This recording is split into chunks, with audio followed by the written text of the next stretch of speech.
Toy Story TV. टन टन टन। ये कहानी है दिल्ली की, जहाँ रवि अपनी पत्नी सुजाता के साथ रहता था। रवि अपनी पत्नी से बहुत प्यार करता था और सुजाता भी रवि को बहुत प्यार करती थी।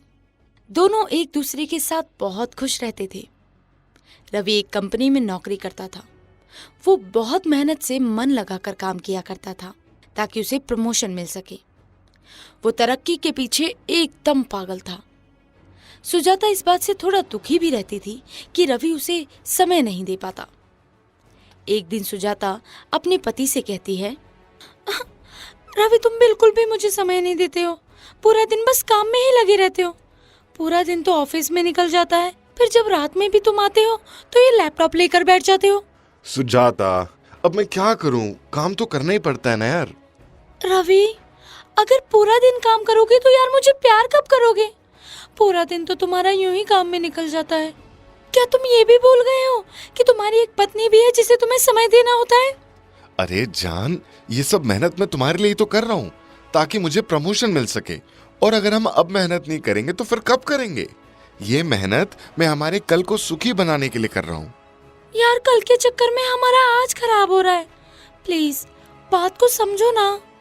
रवि कोई जवाब नहीं देता और वो दोनों खाना खाकर सो जाते हैं। अगले दिन सुबह रवि ऑफिस के लिए निकल जाता है और वो बहुत मेहनत से काम करने लगता है। एक दिन रवि का भाई विकी उसके घर आता है। उसकी पढ़ाई खत्म हो जाती है और वो नौकरी की तलाश में अपने भाई के घर आ जाता है। रवि अपने भाई को देखकर बहुत खुश होता है और उससे कहता है, विक्की, कैसा है भाई? देख, अब तेरी पढ़ाई खत्म हो गई है। अब तू कल से ही नौकरी ढूंढना शुरू कर दे और तू किसी बात की चिंता मत करियो। मैं और तेरी भाभी तेरे साथ हैं। हमें तुझ पर पूरा भरोसा है। तुझे बहुत अच्छी नौकरी मिलेगी और तू बहुत कामयाब होगा। हाँ भैया, मैं भी यही सपने लेकर शहर आया हूँ कि मुझे एक बहुत अच्छी नौकरी मिले और मैं बहुत अच्छे से काम कर सकूँ। मैं भी आपकी तरह मेहनत करना चाहता हूँ और एक अच्छी नौकरी पाना चाहता हूँ। ये तो बहुत अच्छी बात है। बस तू किसी बात की चिंता मत कर। तेरा भाई तेरे साथ है। मुझे क्यों चिंता होगी? मैं जानता हूँ आप दोनों मेरे साथ हैं। मेरी इतनी प्यारी भाभी हैं, इतने अच्छे भैया हैं, तो मुझे किस बात की चिंता होगी? आप मेरी चिंता मत करिए। मैं कल ही इंटरव्यू के लिए जाऊंगा। मुझे पूरा यकीन है कि मुझे अच्छी सी नौकरी मिल जाएगी।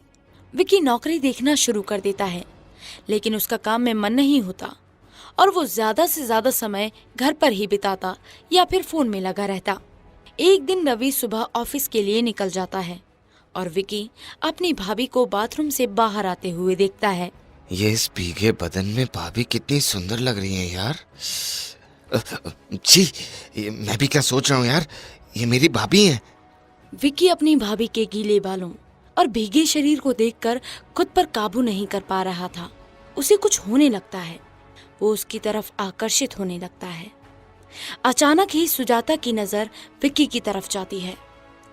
तभी उसे देखकर वो भी आकर्षित होने लगती है और थोड़ी ही देर बाद सुजाता विक्की के कमरे में जाती है और उसके बदन पर हाथ फेरते हुए कहती है, अरे देवर जी, आप मुझे इतना घूर ही रहे थे तो घूरते रहते ना। मैंने कौन सा मना किया है?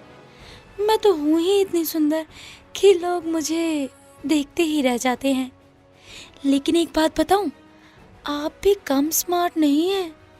मेरी भी आप पर से नजर नहीं हट रही थी। नहीं नहीं भाभी, ऐसा कुछ भी नहीं है। वो तो ऐसे ही मेरी आप पर नजर पड़ गई। मैं कुछ गलत नहीं सोच रहा था आपके लिए, और ना ही मैंने आपको किसी गलत नजर से देखा था। लेकिन फिर भी अगर आपको बुरा लग रहा हो भाभी, तो मुझे माफ कर देना।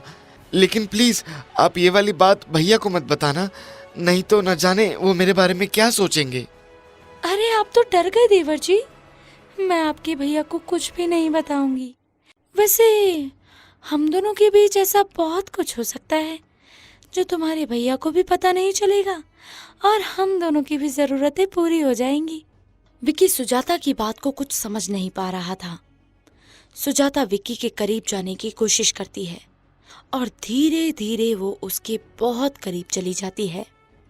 वो दोनों सारी हदें पार कर देते हैं। फिर अक्सर ऐसा होने लगता है रवि डेली अपने ऑफिस चला जाता था और विक्की और सुजाता पूरा दिन एक दूसरे की बाहों में रहते थे। एक दिन रवि अपने भाई विक्की से कहता है, अरे विक्की, तू आजकल नौकरी देखने नहीं जा रहा? तू भूल गया है क्या कि यहाँ पर तू नौकरी करने आया था? क्या पूरा दिन घर पे ही पड़ा रहता है? घर पर बोर नहीं होता क्या भाई? मैं कमा रहा हूँ वो बात ठीक है, लेकिन तुझे भी तो मेहनत करनी चाहिए ना। रवि के इतना कहते ही पीछे से सुजाता की आवाज आती है, अरे अरे अरे, क्यों चिल्ला रहे हो मेरे इतने प्यारे देवर जी पर? बेचारे जाते तो हैं इंटरव्यू के लिए, अब कोई नौकरी ही नहीं मिल रही तो इनमें इनकी क्या गलती है? आप इन्हें सुबह सुबह क्यों डांट रहे हैं? जब इन्हें नौकरी मिलनी होगी तो मिल जाएगी, अभी कोई उम्र थोड़े ही ना निकली जा रही है इनकी। अरे अगर ये अपनी जिम्मेदारी नहीं समझेगा तो उसकी शादी कैसे होगी? रवि, क्या आप भी सुबह सुबह शादी के चक्कर में पड़ गए हैं? अभी इनकी उम्र ही क्या है? आप अभी कमा रहे हैं ना, तो क्या हो गया? अपने छोटे भाई का भी तो खर्चा उठा लो। जब नौकरी मिलनी होगी तो कर लेना शादी, क्यों पहले से इतनी टेंशन ले रहे हैं आप? रवि अपनी पत्नी की बातें सुनकर खुश होता है और मन ही मन सोचता है, मेरी पत्नी मेरे भाई का कितना ध्यान रखती है।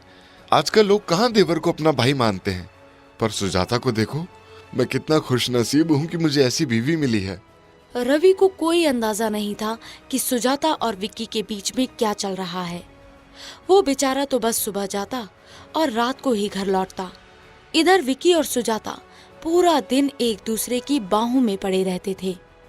विक्की, तुम्हारी बाहों में मुझे बहुत सुकून मिलता है, बस मन करता है ऐसे ही लेटी रहूं। क्यों भाभी, भाई की बाहों में सुकून नहीं मिलता क्या? अब तुम ज्यादा बातें मत करो और मेरे करीब आ जाओ। फिर सुजाता और विक्की अपनी सारी हदें पार कर देते हैं। एक दिन रवि को कुछ काम था तो वो घर आ गया। उसने दरवाजा खोला और अंदर चला गया और वो देखकर हैरान हो गया कि विक्की और उसकी पत्नी एक दूसरे की बाहों में थे। वो बहुत बुरी तरह से टूट जाता है और बाहर आता है। वो शाम को फिर से घर जाता है और वो सुजाता से खाना मांगता है। सुजाता, मुझे खाना ला कर दो, बहुत तेज भूख लग रही है। क्या बात है भैया, आज बहुत भूख लग रही है आपको? लगता है ऑफिस में कुछ ज्यादा ही काम कर लिया। सुजाता टेबल पर खाना रखते हुए कहती है, अरे भैया, इन्हें ऑफिस के अलावा कोई और काम थोड़ी ना है। पूरा दिन तो ऑफिस ऑफिस ऑफिस और बस ऑफिस ही लगा रहता है। इन्हें बीवी के लिए समय कहाँ है? ये नहीं सोचते कि घर में इनकी बीवी भी है। रात को भी आकर सिर्फ ऑफिस का काम ही करना होता है इन्हें तो। रवि उनकी बातें सुन रहा था। वो ये जानता था कि उसकी पत्नी झूठ बोल रही है। उन दोनों के बीच में क्या चल रहा है उसे ये पता था।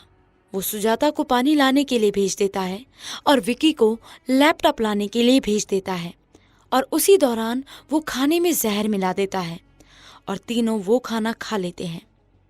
अचानक ही विक्की और सुजाता के गले में दर्द होता है तो वो परेशान होने लगते हैं। उन्हें सांस नहीं आती और वो कहते हैं, ये क्या हो रहा है? अजय, अजय, हमें ये क्या हो रहा है?